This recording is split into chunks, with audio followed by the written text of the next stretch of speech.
পাকিস্তান ও আফগানিস্তান চলমান যুদ্ধবিরতি লঙ্ঘনের অভিযোগ তুলে একে অপরের বিরুদ্ধে পাল্টাপাল্টি হামলার অভিযোগ করছে। গত মার্চে কয়েক সপ্তাহের সংঘাতের পর দুই দেশ যুদ্ধবিরতিতে সম্মত হলেও নতুন করে উত্তেজনা দেখা দিয়েছে। আফগান তালেবান প্রশাসনের দাবি, সোমবার পূর্বাঞ্চলীয় কুনার প্রদেশে পাকিস্তানি হামলায় অন্তত 7 জনের মৃত্যু হয়। একই ঘটনায় আরও 75 জন আহত হয়েছে বলে জানানো হয়েছে। তালেবানের ভাষ্য অনুযায়ী কুনার প্রদেশের রাজধানী আসাদাবাদে গোলাগুলি ও মর্টার হামলার ঘটনা ঘটে। এতে সাইদ জামাল উদ্দিন আফগানি বিশ্ববিদ্যালয় এবং আশেপাশের ঘরবাড়ি ক্ষতিগ্রস্ত হয়।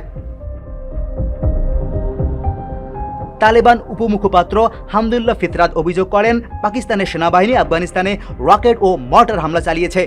এটি সাধারণ মানুষ ও শিক্ষা প্রতিষ্ঠানকে লক্ষ্য করে পাকিস্তানের করা ভয়াবহ যুদ্ধাপরাধ।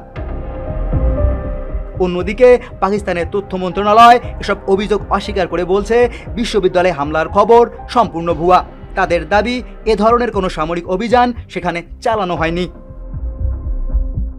এছাড়া পাকিস্তানের সীমান্তরক্ষী বাহিনী দক্ষিণ ওয়াজিরিস্তানে গোলাগুলির ঘটনাকে যুদ্ধবিরতির পর সবচেয়ে গুরুতর সংঘর্ষ হিসেবে উল্লেখ করেছে।